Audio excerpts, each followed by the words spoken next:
Welcome back to Season 3 World Championships live from Los Angeles, California. Our second match of the day. Vulcan versus Ozone is just about to get underway. But first, I'd like to welcome Fnatic Cyanide on the interview lounge. So first off, Cyanide, fantastic performance. You now qualified for the quarterfinals. You just went 2-0-17 on Lee Sin up against Diamond in the jungle. That's got to feel good. Yeah, of course it feels good. So, I'm seeing Zax, I'm seeing all sorts in the back of the crowd, just off the side of your shot. But in the picks and bans, did you feel you already had that? Because obviously, you know, we've just seen, what, 17-1-3 coming out of Peke up against Alex Ich in that mid lane. Both these guys have been going at it all season long, sort of leading the kills. But did you really think you guys were going to get such a big lead over Gambit? Yeah, so pretty much we knew that early was going to be a bit hard since it's Orianna against Fizz. But yeah, I think in team fights we had a stronger comp even if they had Y Orianna. So we just tried to make it to the mid game and crush them. So you're obviously in dominant form right now. Fnatic looking really good throughout this tournament. What's changed from the summer that's come into the Worlds? I mean, have you guys just literally sat down or worked it all out, boot camped yourself into this? I think everyone is really motivated in the team right now, and it really helps us to improve. Like everyone's improved like crazy. Our team play was always pretty good, I think. So now just the individual play is better. So, and obviously you've seen the other groups go through. You've seen SKT, OMG go through. Looking at the quarterfinals, who are you really looking forward to facing, and who are you hoping to avoid? It's a pretty tough question because we don't really know a lot about the teams, like especially the teams we haven't seen them play yet. So. I don't know. I think Najin Sport is pretty strong, and probably the Chinese team is pretty strong as well, Royal. So we wish to avoid them mostly. And obviously, as a Season 1 winner, yourself and Peke, you're looking to get your name on that new cup. You didn't get a chance to last time. Yeah, it was a bit disappointing last year, but I hope we can make it this year. And finally, anything you'd like to say to your fans? Obviously, you guys have been on a bit of a tear lately. Obviously, Europe's all behind you now. Yeah, just keep supporting us. I know the games, they are really late for you guys, but it's amazing that you are still watching, and just check out the replays if your timing is too bad. Well, thank you very much, Cyanide, and best of luck with the quarterfinals when they come around. So, next up, we're going to get over to Joe and Kobe over at the caster desk for more group action. Thanks a lot, Demon. It is time for our second game of the day as North America's Vulcan take on Korea's Samsung Galaxy Ozone. Now, the winner of this match will move into a tie for second place with just one game left. Can't stress that one enough. And coming into this game, it's Ozone that are looking to make it 2 in a row against ManCloud and Vulcan. Yeah, so Vulcan got out to an early lead the first time these two teams met, but squandered it in the mid-game, letting Ozone take control. All week long, Mani and Doublelift have been going back and forth on Dandy versus Xmithie. Round 1 of this matchup easily went to Dandy, though. He was involved in 20 of Ozone's 22 kills, yet he only died once. Well, even though ManCloud and Vulcan fell to Samsung Galaxy Ozone the first time around, they're pretty confident that they can win the rematch with a focused plan of attack. Most important thing I learned from SSO is that their mid laner has a kind of limited champion pool. When he's playing champions he's really good at, he does extremely well. 저희가 일단 벌컨하고 첫 경기에서 초반에 많이 약한 모습을 보여줬기 때문에 그 부분을 보완하고 절대 방심하지 않고 남은 경기 잘 마무리하도록 열심히 하겠습니다. I think we're going to focus more of our picks and bans towards their mid laner Dade, who I think he's only played Gragas, Ryze, and Ezreal. I think our plan is just to force him onto Ryze by like either picking or banning the other two champions. Against Ozone last time we were doing really well before I got caught in mid and they snowballed completely off of that advantage. We're pretty confident going to the next match though that we're not going to do anything silly. We just need to practice harder and try to think better and not make risky plays early game. Banning out Dade, a plan laid out for everyone to see and hear there, but was it a bait? Pretty much everybody's been targeting Dade after this. We'll have to see if it is a bait. Well, we'll find that out in just a little while, but first of all, we've got to check out the two lineups, starting off in the blue corner with Vulcan. There, of course, Psycho Sid in the top lane, Xmithie in the jungle, ManCloud, the mid laner, Zuna, the AD carry, and Bloodwater, the support. And in the red corner, it's Samsung Galaxy Ozone. Up top is Looper. In the jungle is Dandy. Dade's mid. Imp is the AD carry, and Mata is supporting.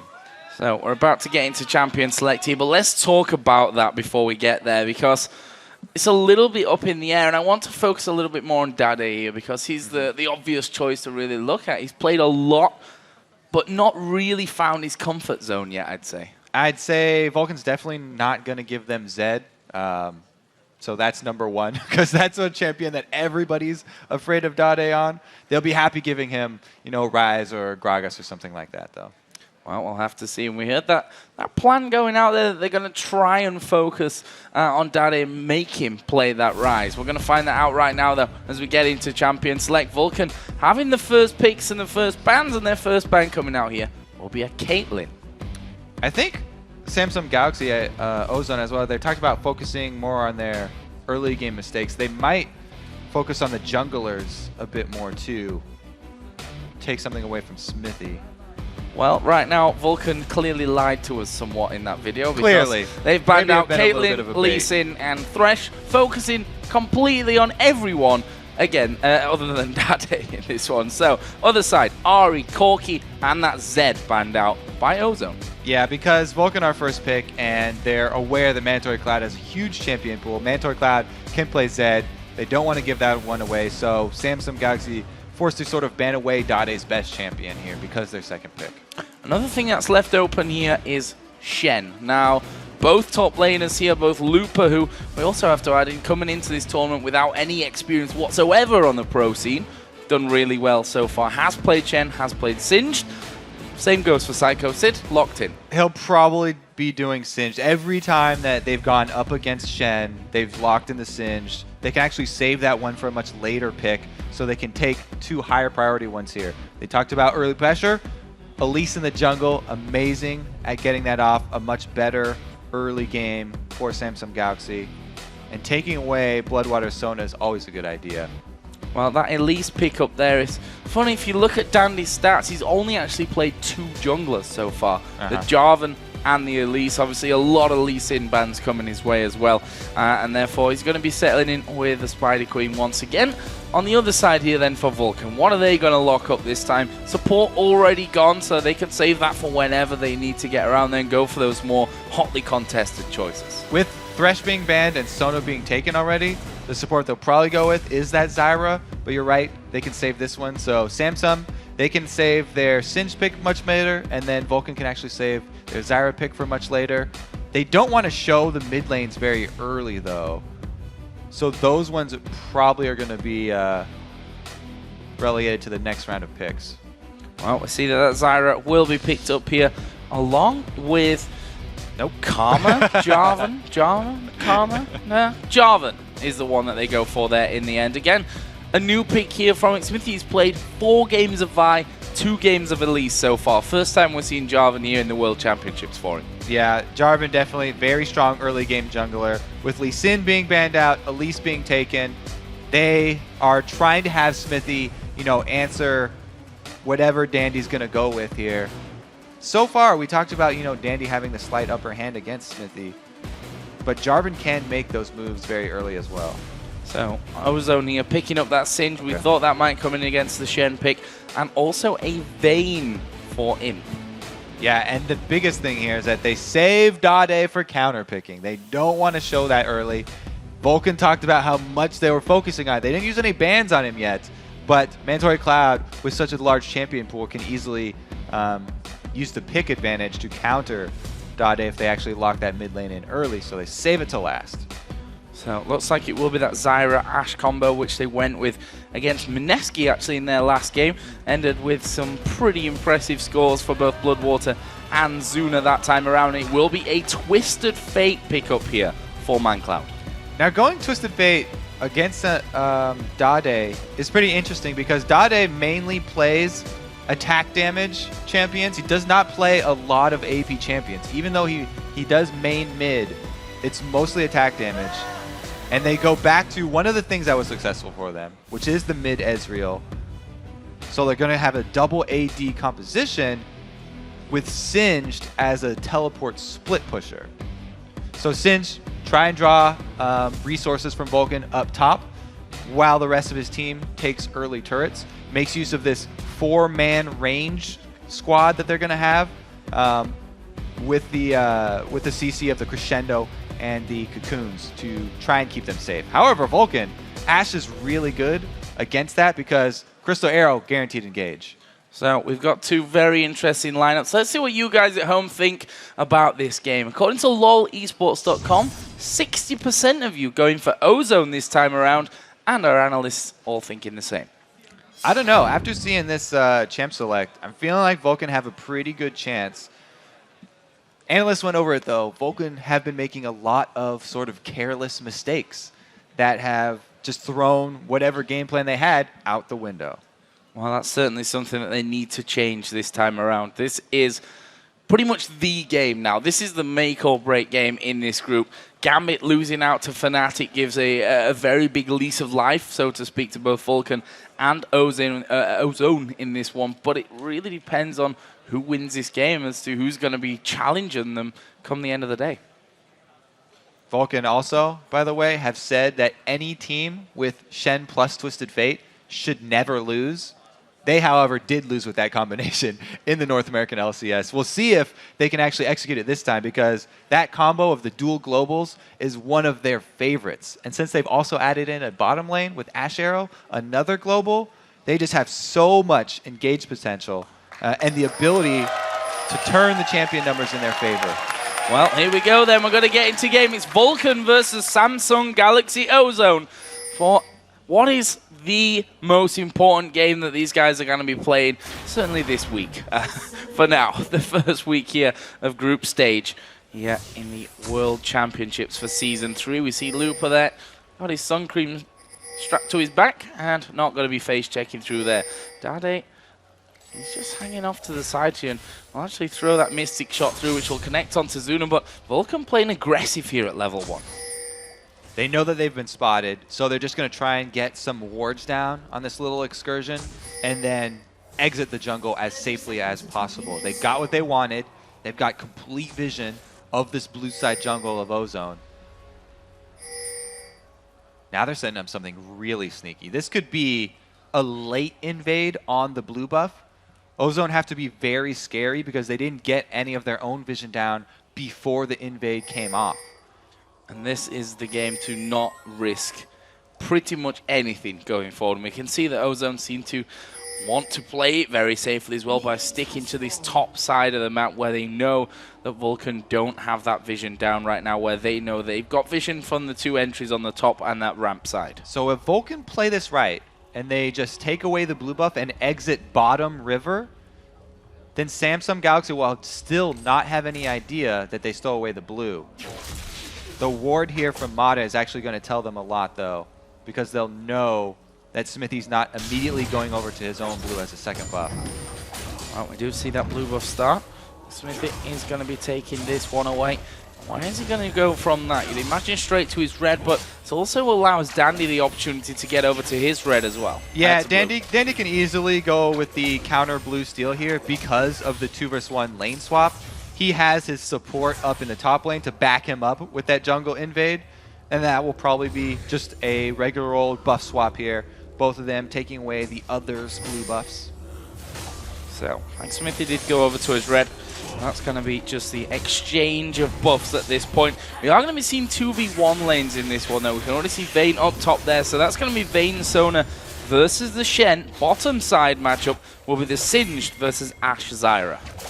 And Singe, true to Looper's strategy before, he always takes a small camp before going into that 2v1 situation, and he times his back return to lane with the minion wave, so he hasn't missed out on much. He's got a couple CS here up already on Psycho Sid because of that strategy, but there's a lot of extra damage going down on this turret. Yeah, already putting in masses of pressure onto that one with Smithy there. Saw in the mid lane that Dade doing good amounts of damage to Mancloud early on, which is probably what you'd expect coming out of that Ezreal anyway. Looper right now is stuck to his turret, trying his best to just farm things up. Will actually throw Zuna into the back there as Looper not quite getting knocked up. Dandy coming across, Zuna taking a lot of damage, but they're just outside of that turret range, so the turret really not coming into play at all, and they'll back away. Both members of the dual lane just got the bad end of the trade right there, and now Smithy leaves the lane. So they actually have to be pretty careful right now because they're both squishy and they're dealing with an Elise here that has flash. Oh, Danny going very low here. ManCloud going in. First blood comes down for Vulcan. We saw the tail end of that one. And, well, ManCloud, we talked about how much damage this Ezreal's able to put out. Dade dies without even using his barrier.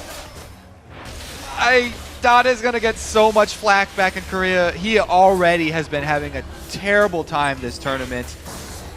I kind of feel bad for him right there. But ManCloud with a very good outplay. You saw the sidestep there, juking the Mystic shot. Really, really well played there by Mandatory Cloud. So down at bottom, Looper and Dandy here. Are they looking to get in? No, not quite. Bloodwater and Zuna able to just walk on away from that one. So another early game great start for Vulcan. The question is, can they keep it up? Because that's something that they've struggled to do after being ahead in many games so far throughout this group stage. Very good point.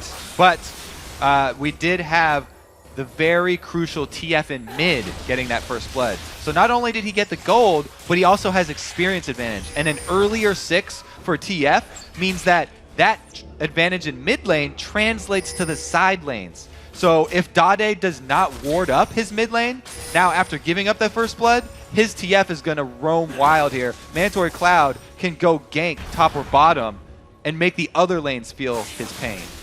Dandy currently doing a bit of counter jungling. I think they saw Jarvan moving into this top lane brush there, and therefore as he backs away, that's free farm for Dandy, who might try and visit this mid lane here against ManCloud Swiss's fate. We are going to see the cocoon coming in. ManCloud flashing out of that one. I actually think he might have dodged that one anyway, but nonetheless, better safe than sorry at this stage of things. Stays up, but without that flash, always a danger. That does mean he won't have his flash for the first Destiny that he pulls. And the importance of his positioning with that first Destiny are going to be even more important now. Well, he continues to farm very, very close with Dade, who came back into lane with a second Doran's Blade. Repeat gank middle. He placed the pink ward, so he saw the ping come down from Mandatory Cloud. He knows that Mandatory Cloud has vision in there, but because the ward was seen being placed, that gank does fail.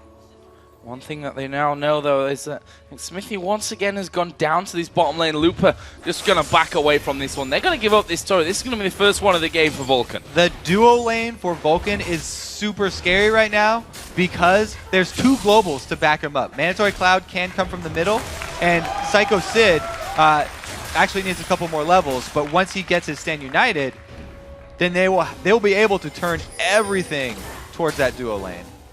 Speaking of Sid up in this top lane, Wave going to get pushed right underneath his turret, so he's going to have the opportunity to get back on par with Looper in terms of the minions that he's killed. Zuna and Bloodwater not wasting any time here. They're quite happy pushing up this bottom lane with Smithy roaming through the jungle. There's a taunt actually coming down. Mata takes a blast from the turret, but they are going to lose this outer turret. That will level us up on the turret kills. Mandatory Cloud going to recall right now, so the extra pressure. Wow, he cancels the recall. They're going to go for this blue steal. Well, they had it at level 1. 4 versus They've 3. got the timer on it, so why not? Why not pick that one up? There are 4 men there. Actually, ManCloud did come down here as well. We'll see if he actually goes for it. Dade going to have a look for a cheeky steal over the top. Won't work out for him. And that blue given over to ManCloud. Great pickup. Yeah, that's dangerous. When you're stealing away a blue buff and your jungler doesn't use smite, you're trying to give it to your mid laner. It's very dangerous because the other team can steal that away. The safer play is to have your jungler smite their blue and then just give yours over to your mid laner. But they've already got a very early blue on ManCloud, and they can actually sit on their own blue buff and basically extend the duration for ManCloud so they can have perma blue buff TF from mid who had first blood. So that mid lane really looking scary. Dragon. Is that an option here for Samsung No Galaxy 6 on Ozone? Shen. No 6 Oh, on... there we Oh, go. there it is. Hits 6 just at the perfect time. Dade actually trying to distract them here in middle. There's the Jarvan flag coming over the top, so they know it's there.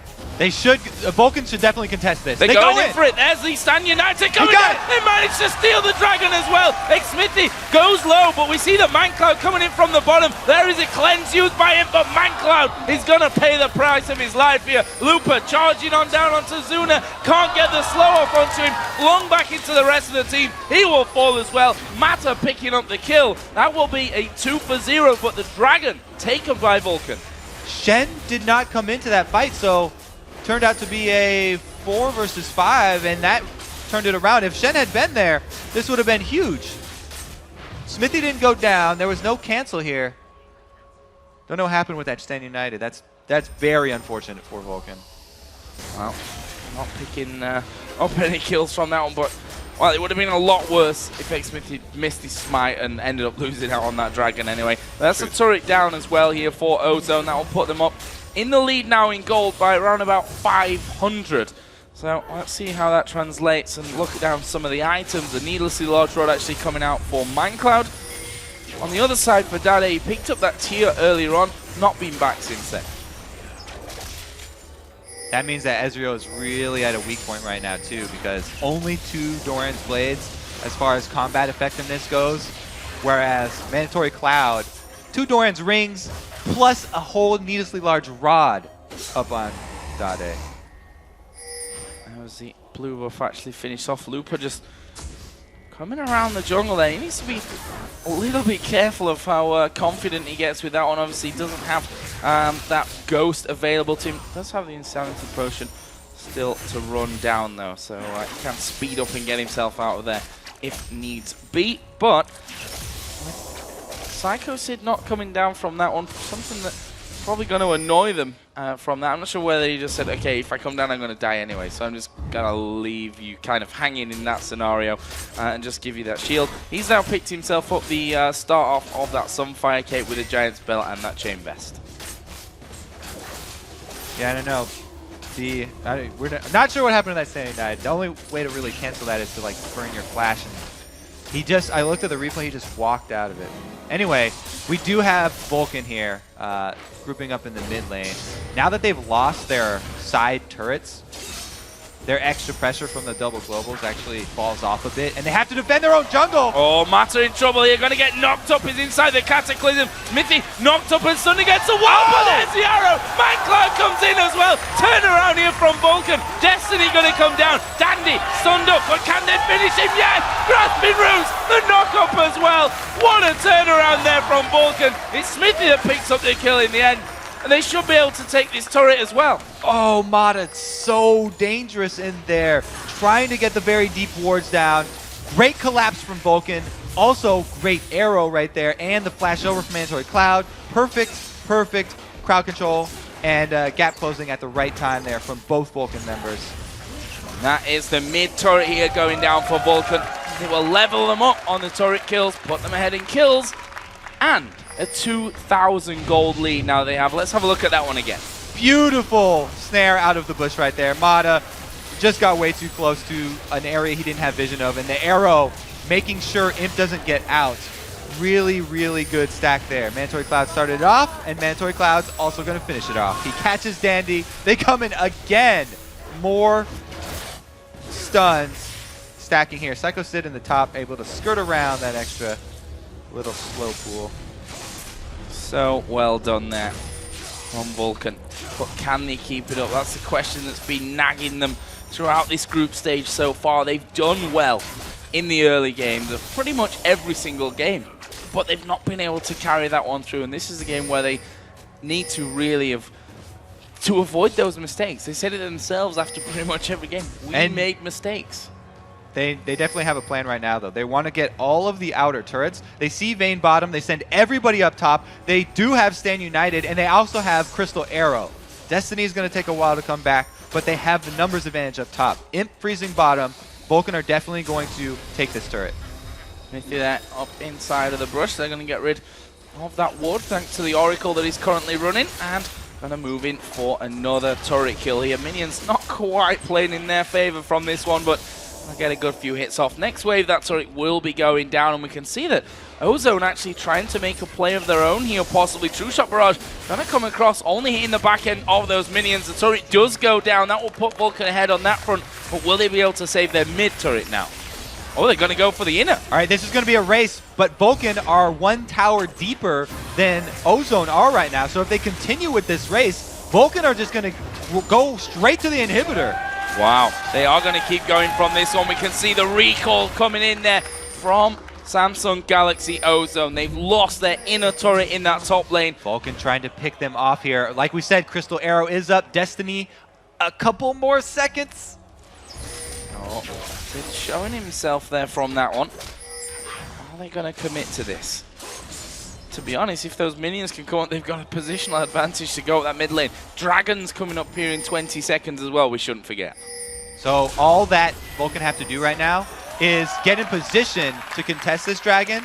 Because they have vision control with Hawkshot, because they also have an Oracle's backing this up, they just want to buy time for Shen in the top lane, and as soon as someone from Ozone has to go up and deal with that, they're choosing Imp right now, they can make the move, force this Dragon. Well, Imp is going in there, both Twisted Fate and Zyra went back for Vulcan. They're going to come back into it. Actually, the Zhonya's is now done there for ManCloud.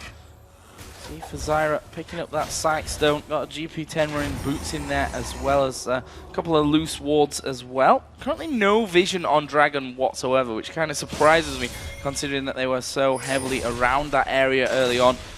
But Imp did clear out that top, did stop Psycho Sid pushing it down. Bloodwater had recalled with Mandatory Cloud to go get more wards to set up this Dragon fight, and so they've missed their opportunity where Imp was top, because now Looper's up there. He can both interrupt Psycho Sid and teleport himself. So the top lane right now, this duel, just as important as the 4 vs 4 around Dragon, because if these top laners can keep vision of each other, then they can both interrupt. Crazy, crazy tense game at this point. You can see that they're both backing away from that Dragon area right now. Dandy is going to rappel forward onto the minions. Cocoon sidestep there by ManCloud. What? Well, he almost went in for that one. He threw the stun down onto the minion, but they managed to catch out Matter. Are they going to be able to lock him up? Oh, Cataclysm was down. Looper teleported right inside of it. They're going to be able to pick off Dandy here. Actually, he's managed to get himself back there somehow to stay alive. Looper taking lots of damage. Bloodwater will fall down. Zuna now going to be the focus as he gets exhaust. ManCloud and Smithy are both low at the back. Zuna flashes to the backside as well. So very low on both sides of the table. Are they going to be able to chase through? Here come Ozone. There's a stun on towards him. Dandy follows around. Sid will walk away from this one, but Ozone not done just yet. They may be able to get the tower after. And there's the mistakes that you're waiting for from Vulcan. Little bit sloppy right there. They do stand united extremely early. The gold card had already just come out to finish off a creep. Definitely miscommunication right there. Very chaotic fight, and Vulcan lost their game plan. No clear calls right there. They all split up, and Zuna was very deep in the Samsung team, not able to put out the consistent damage. They didn't set up their battle lines for that fight, and they weren't able to freely attack. 5-4 behind now in kills. You see that the worrying thing, Imp, a sensational AD carry, is 3-1-2 on Vayne right now. Has what is a massive CS lead over Zuna as well. Something that kind of crept up on me. I didn't see that one building, but he's had that time both in the bottom lane and then in the top lane, and Psycho Sid pushed that one in, and that's really gained him a nice advantage. You can see that he's approaching 2,000 gold extra over Zuna at this stage. Yeah, they had him down bottom while they just gave up on that top lane turret, so that free farm did come at a cost. So not necessarily free farm then. Imp and Mata just headed up towards that top lane, see if they could catch out Psycho Sid, but not going to be falling for that one. Zuna, he's got a mixed bag right now, not finishing off a major item. Got a BF sword, got the pickaxe in there. Is the arrow going to go through? Repelled away from though by Dandy. Great reactions. Yep, good reflexes, but also firing off that crystal arrow on someone with a repel. A rappel. Not ideal. Yeah, it's chancy. Very chancy. And sometimes it'll work out for you, but I don't know. Dandy definitely ready for that one to come his way. Able to get completely away from it. ManCloud here. He's going to play that second split pusher in the team with Psycho Sid pushing top. He will start to move that bottom wave further up the map. He's currently behind in CS as well. As I said earlier on, got that Zhonya's Hourglass finish. Trinity Force on the other side is done for Dade. It'll be interesting again who Psycho Sid chooses to stand united, because if Mandatory Cloud goes in for the classic Messiah TF initiates and uses the Zanyas, then he'll have to have a delayed Stand United come in and actually try and make use of the shield. Meanwhile, Zuna has had problems with his positioning, so Psychosid might want to save the shield for Zuna. Well, they need to coordinate it better, whoever that shield ends up going down onto. So in that last fight, that just all a little bit disjointed from Vulcan overall. But now they're pushing up. Good catch from Bloodwater. Saw that one coming a mile away, but didn't quite have the speed to dodge it. And now, Ozone, what is their next play? Pink ward's down, have spotted Smith his position, and he's going pretty deep into the jungle at this stage. Bloodwater and Zuna stood on top of that one as well, so Ozone having complete vision there of Vulcan as they move into the jungle. Vulcan really need to make use of these dual globals that they have. Try and get advantage in 2 lanes at once. It looks like they're going to try and use the Baron Pit as their point of operations here. They're going to clear out as much vision as they can around it. Bloodwater's going to have to recall if he wants to do that because he's out of pink wards. He's going to be going home there, picking himself up, that Oracle and a pink ward. Meanwhile, Looper actually pushed this bottom wave all the way onto the inner turret. Meanwhile, Sid not really going past that inner turret point either. They've not had the vision control that top side for him to really feel comfortable about keeping going on that front. And it leaves Ozo now able to push out towards this midway point on that mid lane. And then we see Looper just head straight up towards top. He's just going to do exactly the same as he just did at bottom. We're definitely going to need to see a higher level of coordination from Vulcan in their next team fight if they want to come out on top. Because the 2 AD carries that Ozone have chosen for this dual AD composition are both extremely mobile AD carries. So it means the crowd control is crucial coming from Vulcan. They have to land those abilities to lock down the AD carries, or else they're going to consistently out-damage the team just like they did last time. So Shen and Sin swapping up lanes there. Sid headed down now towards the bottom. Looper is pushing that top already at the outer turret area. A bit standoffish at this point. We've just seen farm being given over to those AD carries in the mid lane. The top laners pushing the side lanes out there as well. And once they get to a certain level, just recalling back. You can see it there right now, almost mirrored on both sides of the map. Yeah, Zuna has really, had a tough time this game. He needs to get at least the Infinity Edge for the next fight, because he's way far behind Imp right now. Imp is doing so much more in any team fight that they pull out. Meanwhile, top laner is just pretty much trading side lane farm here. Oh, Mata gets caught again! Oh wow, that was so quick. We didn't quite catch it there. And you just can't afford to let that happen. That's something that they can't afford to let Vulcan do. These picks will bring them back into the game, going to make them strong. We see that Smithy actually up inside by that blue buff right now. As Dandy thinking about checking it. He just cleared a ward out there with that pink, but in the end, Vulcan decide to back away. Probably wisely so. They can't afford a repeat of what just happened to Mata there. Mata's doing his best to try and get vision to avoid these very dangerous ganks from Vulcan, but every time he goes a little bit too deep toward a new place, he gets caught out. Zuna smacking him in the head with a crystal arrow right there. They also have the ability for Mandatory Cloud to pop off Destiny, so if Vulcan catch somebody, they can get vision of the entire Ozone team and chase that person down because they'll have confidence guaranteeing vision of the entire Ozone team. Any pick that Vulcan get, they can check to make sure it's a safe one and go for all in on it. So next big objective is the Dragon, now up and available for the taking as a Cocoon actually landing on towards Smithy there. Stardate just off to the side, he's going to throw that true shot. Barrage through again, Bloodwater cashes it again. So Dragon started off for the Koreans. Will Vulcan be able to get their way around and stop this one from being taken? Smithy going to slide through, but the Dragon already taken. There is a Cataclysm going to lock Looper up, but he's not the real target they want. McCloud coming into the back, using his Zonyas, but he's going to die before the rest of the team can do anything. Now Sid being focused down here. Imp taking chunks out of him will pick up the double kill. Looper will finally fall, but What have they killed? They've killed a Singe. That's not going to matter to Ozone right now as they chase down for even more kills. Smithy, will he fall? Yes, he will. It's him that picks up another one. Not quite done just yet. I think he fancied Bloodwater. Couldn't quite get in there. It's a 4-for-1. They lost the Singed, but it was just a Singed. Vulcan are having such a hard time dealing with Looper here. They completely fall apart, and that opens it up for the perfect situation for these AD carries. Mandatory Cloud also engaging from the back right there while the rest of his team trying to deal with the Singe running around. They completely, again, uncoordinated team fight right there. They fall apart, and they lose another one. They're slowly letting Samsung get back into this, and now Samsung with a pretty substantial lead.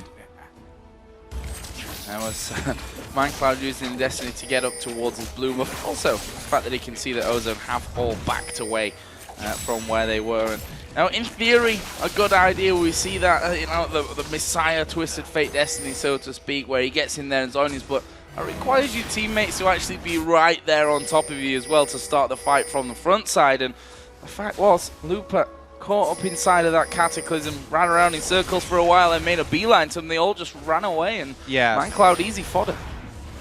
Very, very poor there. But they still have Oracle, so they're trying to get the vision back. Now the gold lead being in Samsung's favor makes it much more difficult for Vulcan, though. They're actually going to rely on picking someone off right now. They're going to have a hard time in those team fights once again. Well, the only one they've really been able to pick out so far is Matter. He died a little earlier on in that mid lane. Right now, Ozone pushing the waves back, and we get to that standoffish kind of tempo here once again. Friday just clearing out wards over by Dragon. Take that little bit of gold. Actually has his Muraman now finished alongside that Trinity Force. If you look down the AD carry, Zuna finally got that Infinity Edge in there. But look at Vayne. Phantom Dancer, Blade of the Ruin King from earlier, plus that QSS now. That's a very, very scary Vayne. He's also, the cleanse plus the QSS means that even if Vulcan are able to land their CC that they're looking for on the right target, then he's going to be able to take that right off. Meanwhile, since Zuna was so far behind this whole game, Looper hasn't really had to worry about attack damage very much, and he's built mostly magic resistance. That's why he's having such an easy time getting through this Vulcan squad. The teleport comes in. They're cutting him off. This could be very, very bad news. Vulcan completely out of position. There's the arrow going back. They try and focus down Dade. Strangled Thorns won't knock anyone up from that one. A good crescendo coming in there from the backside. Matter falling to low HP, but Zuna focused down. Here comes him. Sid's going to fall from this one. Smithy, easy target for the 2 AD carries now. Actually, good damage coming out there, but again, he cleanses it off. And there is Mindcloud going to use that Zhonya's, but will he be able to lock them up? The card, not the right one you're looking for. Double kill for Dandy. It's an ace, and they only lost the support here. This Samsung team's going to have the advantage in these spread out chaotic fights every time, because that's where Singe thrives. That's where Ezreal and Vayne can make use of their mobility. Really big win for them, and they're going to be rewarded with the inhibitor turret. Inhib taken down by Samsung Galaxy Ozone, making one step closer here to Gambit. They know that if they win this one, it's pretty much all in their hands going forward. Let's have a look at that fight again. Teleport there from Looper to cut off Vulcan from the rest of their team. And even though Psycho Sid comes in with the Sand United on top of Zuna, Ashe has nothing to reposition. So she gets flipped in, nowhere for her to go. Mancloud's doing his best to lock down Imp here while still trying to avoid damage from Dandy, but blowing off that Zhonya's and pulling the red card here. He never actually even gets in range to throw the card, so it doesn't matter what color it is, he goes down.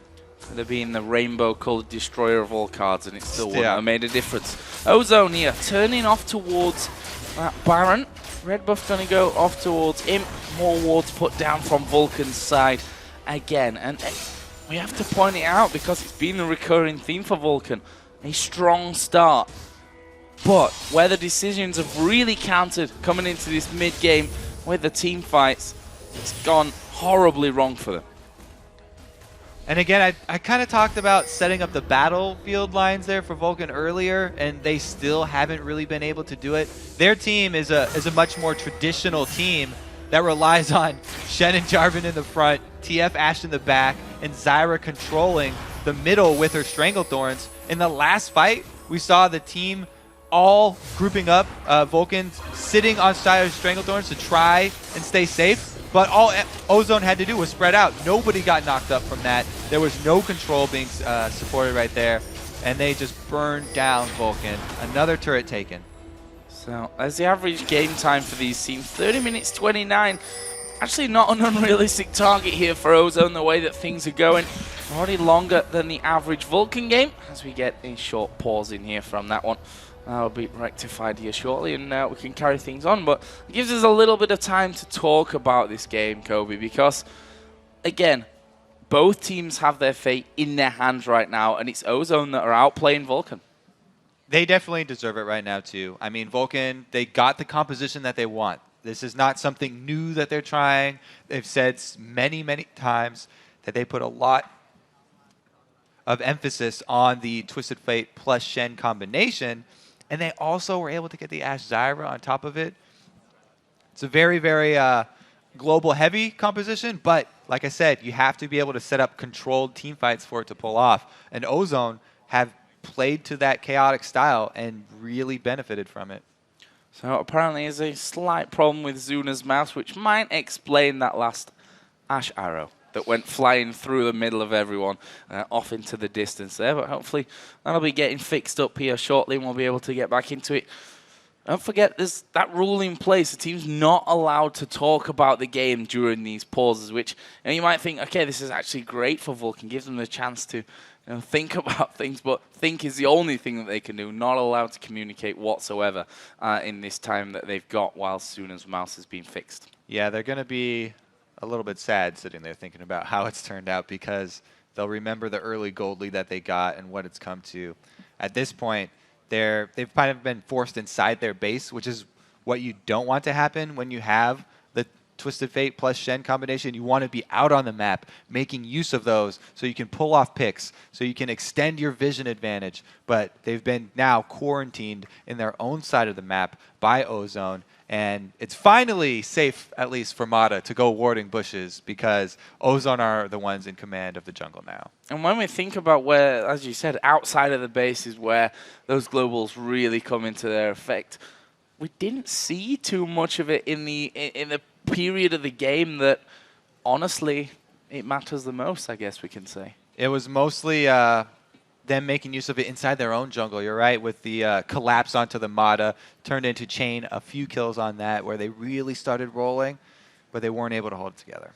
Well, guys, while Zuna's mouse is getting taken care of up on the stage, we're going to go over to Riv and the guys for a bit of mid-game analysis on what's going on in this one. Thank you very much, gentlemen. As they get their computer reset, we're going to take a few minutes to discuss what's been happening. You know, Vulcan, again, on a bit of a roller coaster this time, but both teams have gotten into the seat for this ride. And it looks like towards the end here, coming out on top is Ozone. You know, I really thought the game was completely over when Dada gave First Blood in such a silly way without using both the summoners.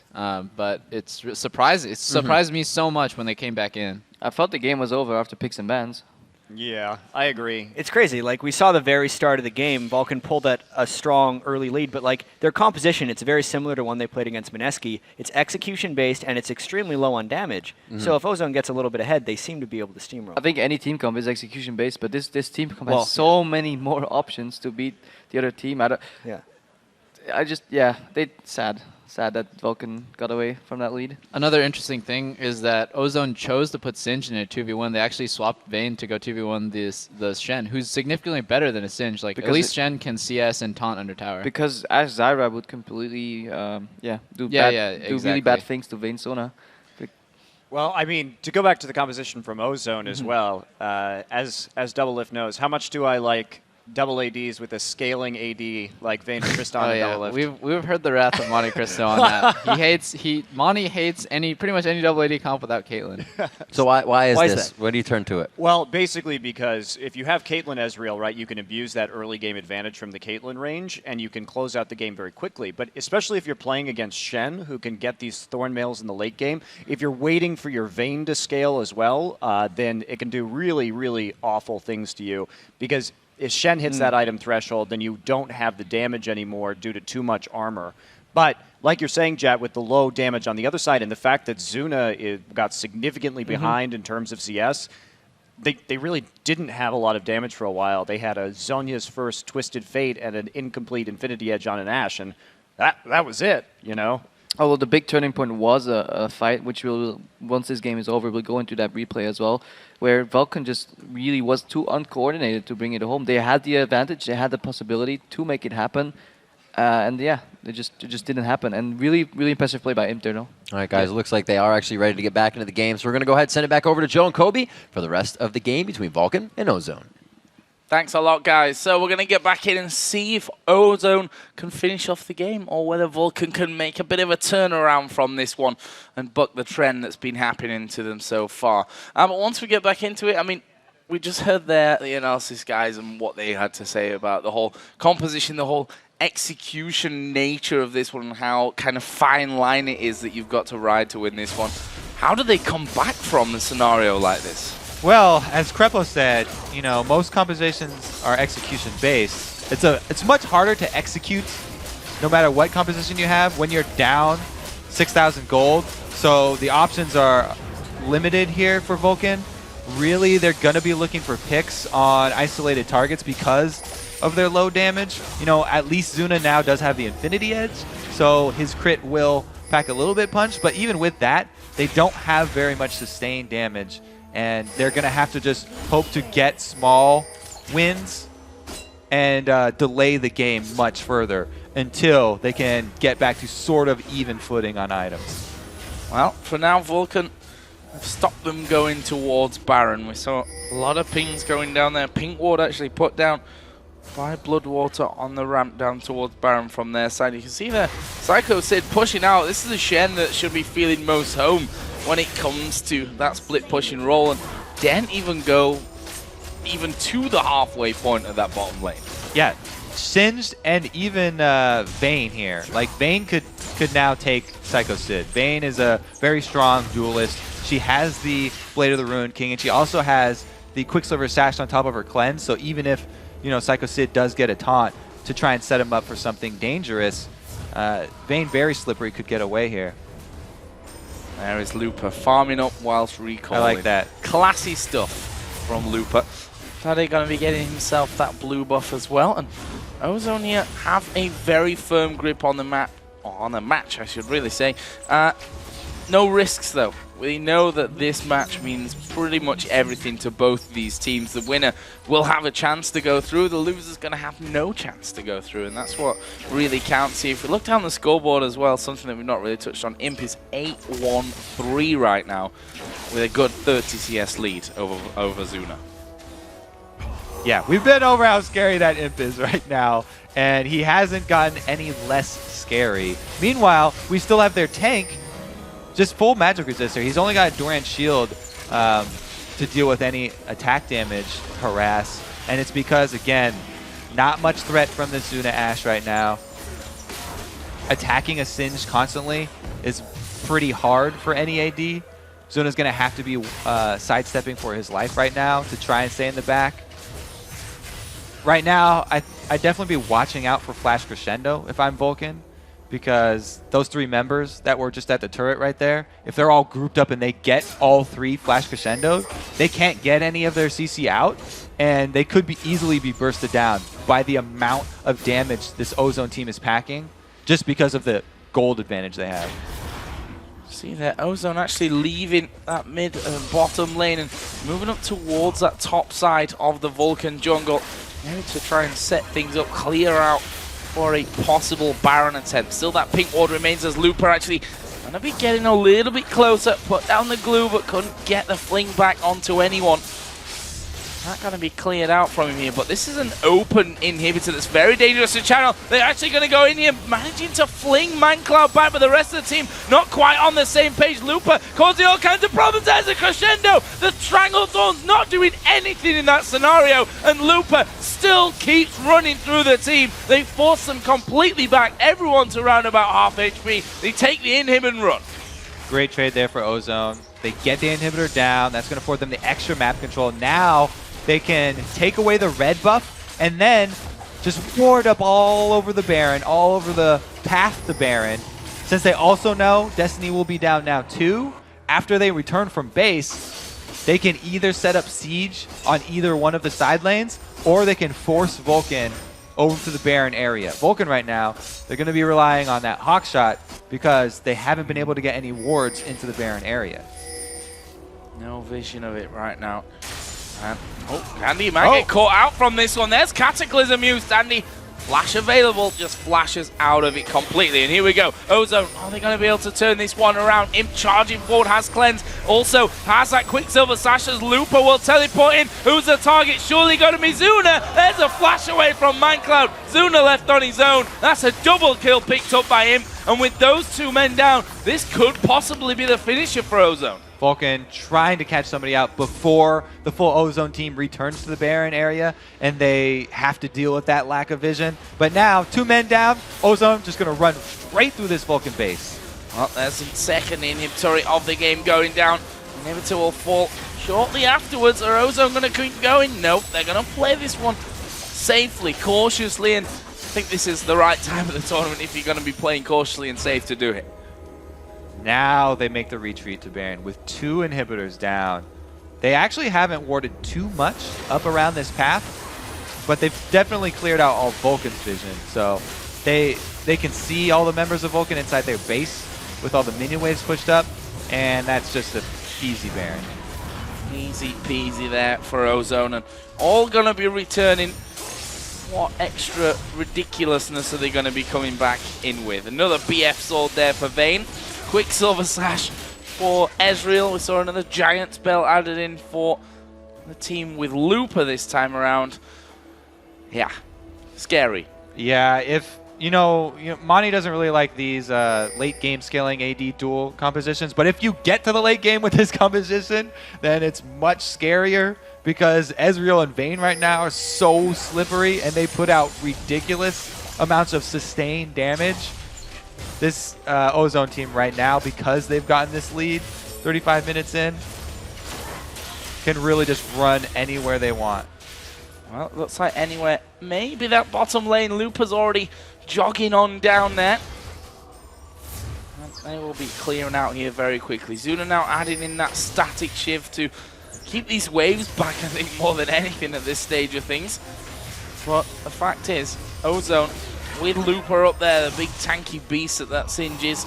Gonna go through. There's a true shot barrage. Mindcloud losing a lot of health from that one, and Ozone just waiting for that minion wave to come in. On the top side, they've got super minions actually pushing in on towards the Nexus turrets as well. Vulcan are gonna have to deal with them at some point. Looper actually runs in there, gonna get rooted up. Only lost about a quarter of his health, and he's gonna keep going. There's a taunt. He's now down below half, but he does manage to get the flip onto Zuna. There are the stranglethorns. Looper knocked in the air. Dandy at the back as Zuna goes down. Double kill. Here comes the cleanup crew as Imp gonna take a lot of damage there onto Psycho Sid, but they turn and burn. They're gonna try and finish the game. Looper was literally taking damage from all 5 Vulcan members and still didn't go down. Here we go then. Samsung Galaxy Ozone finish off the Nexus, finish off Vulcan, and set themselves up for a showdown with Gambit later on in the day. Close stuff here in Group B. Still not decided. We still don't know who's going to be joining Fnatic later on, but Ozone doing what they needed to do right now, and that's pick up the win against Vulcan. Ozone, while they should be very happy with that win, still have some glaring problems. They've had Dade in the mid lane. He got outplayed once again. Mandatory Cloud took him down. No summoners were burned, no flash or barrier. So they still have a lot of things to work on, but congratulations to them. Well-deserved win. Some good outplays in the mid-game team fights. And I think for Vulcan as well, it's not all bad news. Okay, for now it's bad news, of course, but they've got a very, very solid foundation there. The fact that they're able to go up against the best teams in the world at these certain stages of the game. Okay, mistakes and misplays later on not working out for them, but they're the kind of things that you can rectify over the course of next season and the coming games that they got to become a team that might be able to challenge next time around. They're definitely going to have to put in a lot of practice. Those kinds of mistakes that they're making are easily fixed, but they have to put in the time for it. And I think it was Double F talking about how Vulcan practice less than even a lot of the other North American teams who get criticism for not practicing that much. I think that they will buckle down, though, because getting a taste of Worlds does a lot to inspire a team. Well, they're, of course, out for now, but we'll see how they bounce back. Ozone, different story for them. They've got a big road ahead of them still today. We're going to head over to Riv and the guys at the analysis desk for a breakdown on Ozone's clutch win. Thank you very much, Joe. And a great game indeed. Very, as we said, roller coaster and a little bit of a mid-break there as we were fixing up Zuna's peripherals as well. Coming into the picks and bans, Imani, we talked a little bit about the fact that it was kind of the AD comp with the scaling, and they kept picking more AD. You weren't liking it. Oh, no, it does make me like tweak a little bit because we saw what the Caitlyn Ezreal combo can do in terms of the early game and pushing down towers. And the composition in general, it really relied on Imp's ability to outplay people on Vayne, which, to Ozone's credit, is something you can bank on, right? Because Imp is an incredible Vayne player. But it's not really the best idea to create your strategy around that kind of assumption. So I really was quite shaky on their strategy here. Just look at what everything Vulcan had. They had a Shen and a TF, both with global reposition. They had Shen shield to get anybody that gets focused down. Each and every one had crowd control. Jarvan could go in, could have a piggyback Shen on top of him. TF could join you wherever. Ashe had arrow to engage. Zyra could flash roots, or just roots and then pop her ulti to knock up. They had everything they could possibly want in a team fight and still had a hint of split push. And then compare that to what Ozone was bringing. Double AD with a scaling AD. Not that much siege potential. They basically relied on Looper getting so tanky that he couldn't survive a rotation, still catch somebody, fling somebody, and get them down. And I think you have to hand it to Looper and Imp because they played an amazing game. Like, they really, really played solid. I didn't identify any real mistakes. That Looper's teleports, they were godlike. Like, he made so many plays as Singed. All right, and there is something we have to touch on, Jat. I'll let you hit it, and then we'll get into our replay because they completely flow right into each other. Yeah, I mean, at the early part in the game, there was one portion of the game where Jarvan jumped the wall and stole the dragon, and then Psycho Sid Shen was trying to teleport in, but we do have to mention that like the teleport failed and it did not come in. It's something that happens on Shen from time to time. After that, though, we'll get into the rest of it. Vulcan was still in the game. They lost actually a big mid-game team fight as well. Yep. Yeah, absolutely. They were able to pretty much come back off of that. They were able to get a few kills there, and then this replay that Crepo is going to show you here as we bring it up on your screen really shows that the global composition wasn't really a cohesive unit coming in on this. You have to understand that Vulcan at this point in time is ahead. Pretty big lead. They have a lead. Well, yeah, I just want to point out right now, though, that we're looking at a pretty massive CS deficit here between Vayne and Ashe, and to that degree, too, a big part of this fight becomes just that Zerker and the pickaxe compared to a completed Blade of the Ruined King. Good for Ozone is that the limited gold they have is spread really nicely on their carries, but even then, Vulcan should be able to win a fight. So what's going to happen here is Mancloud, he will think he can catch somebody off guard. He has a backup of his team. He will try to gold card Danny. Danny will just be out of range. A cocoon will be thrown, nearly dodges, after which Mancloud will basically say, oh, well, we missed the window, that's fine, we can try again later. I'll just get this creep and move out. But then, due to bad communication, Shen is going to try an ulti, and if we roll the clip right now, we're going to see what happens. So Mancloud gives up on the gank, gets the minion, in comes Shen, total miscommunication. Mancloud turns it around, Smithy jumps in, Mara flashes out after the Jarvan ulti, then Looper comes in with teleport. Again, really solid teleport. Dandy gets focused, but flashes. And this is really important. Dandy survives on really low HP. Comes in back, Cocoon, which sets up for Ezreal ulti.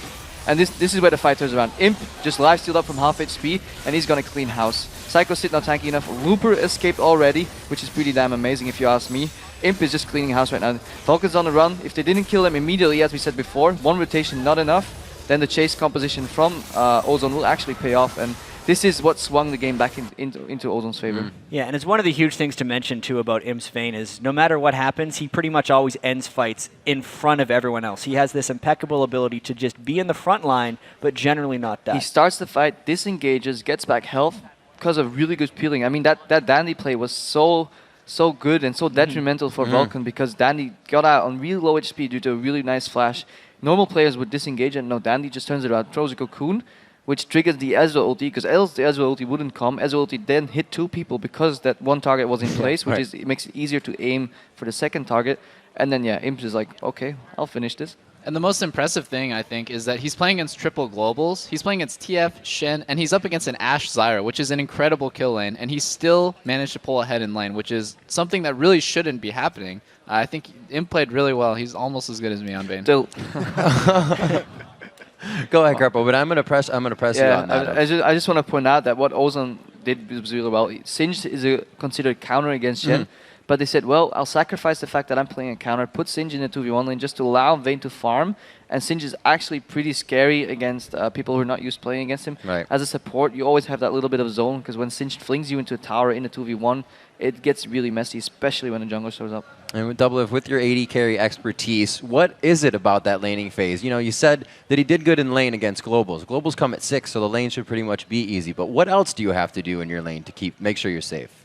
Well, obviously you have to keep because ManCloud got first blood, he should be really far ahead, not only in XP, but just in terms of like how fast he's going to get his items. TF is always a big threat, and that's why you saw Imco cleanse this game, because there's so much CC. But even though he has cleanse, he's up against Shen, he's up against Jarvan, Ashe, Zyra. There's so much CC that he has to watch out for. So he has to know when he can play aggressive, and when TF is able to port or Jarvan's able to gank him, he needs to know when to play back. And it's really, really impressed with me that he out-CS'd Zuna by so much. Like significantly, like 30 to 40 ahead in the mid game, despite having all these disadvantages thrown at him. And Looper especially, like it blew my mind that he was 60 CS ahead on the Shen. Good thing about Vayne is though that all he needs is a Blade of the Ruined King and a Phantom Dancer, and then he can go into a defensive item. Even though a scaling AD is horrible in the 2v1 composition, as Monte Cristo pointed out earlier, the fact that he had those two items allowed him to go in a QSS, which basically gives him 2 cleanses against his mass CC team, and then he just came out on top. And we were actually hoping that he would go for Trinity Force, only because he moves so much on move speed. We'll maybe see that at some point in this tournament, the Trinity Force Vayne. Trinity Force is so good on We've almost seen Trinity Force Varus. I mean, after those two items. It was close. After those two items. But to finish off with those team comps as well, I think by the end of it, you saw the inherent risk in the Vulcan composition. We mentioned it a little bit during the pause, how yes, everything's an execution-based team composition, but specifically the Vulcan one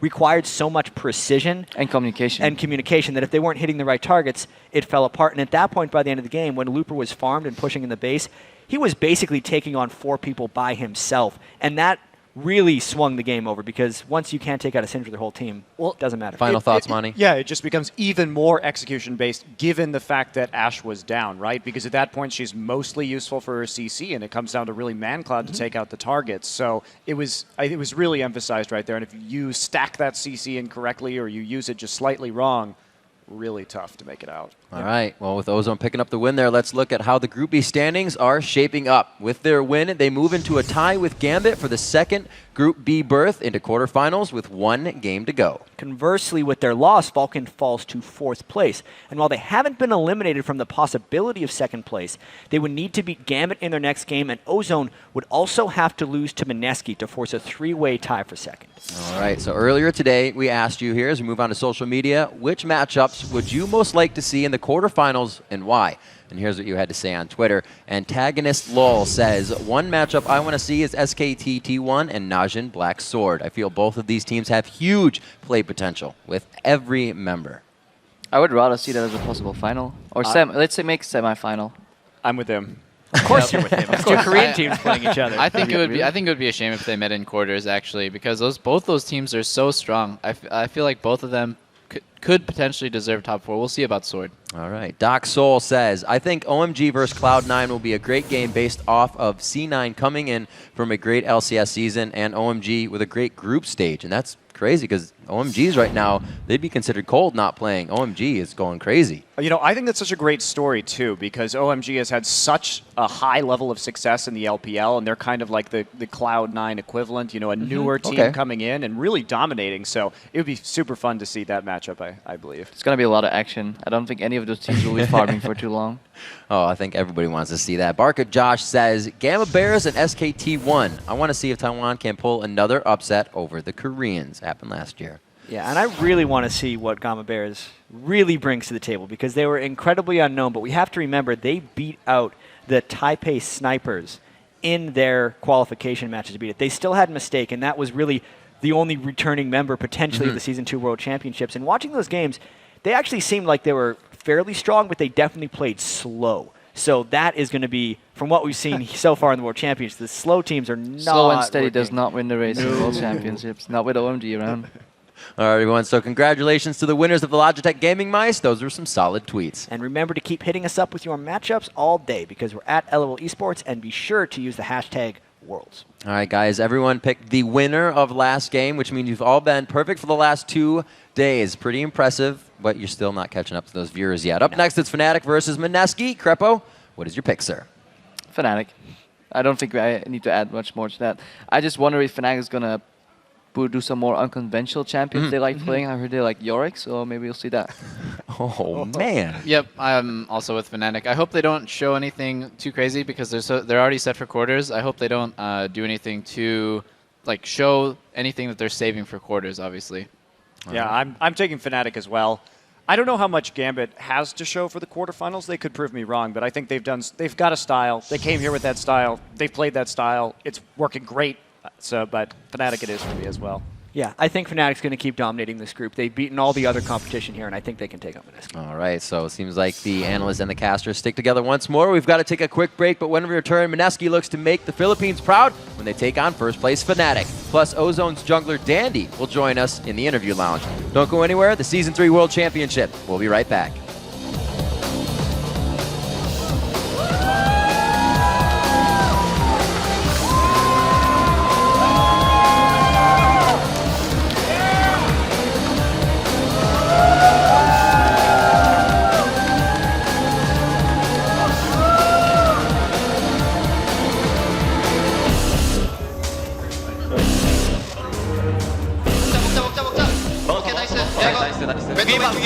위에. 오케이, 스페. 나이스. 야, 빠지면서. 스페 존나 빠졌어. 스페 나이스. 오케이, 중대형 나이스. 쟤네 아무것도 없다. 아무것도 없어. 나이스. 이거 애쉬 봐봐. 자이라, 이게 자이라. 애쉬 슬로우 코드. 나이스.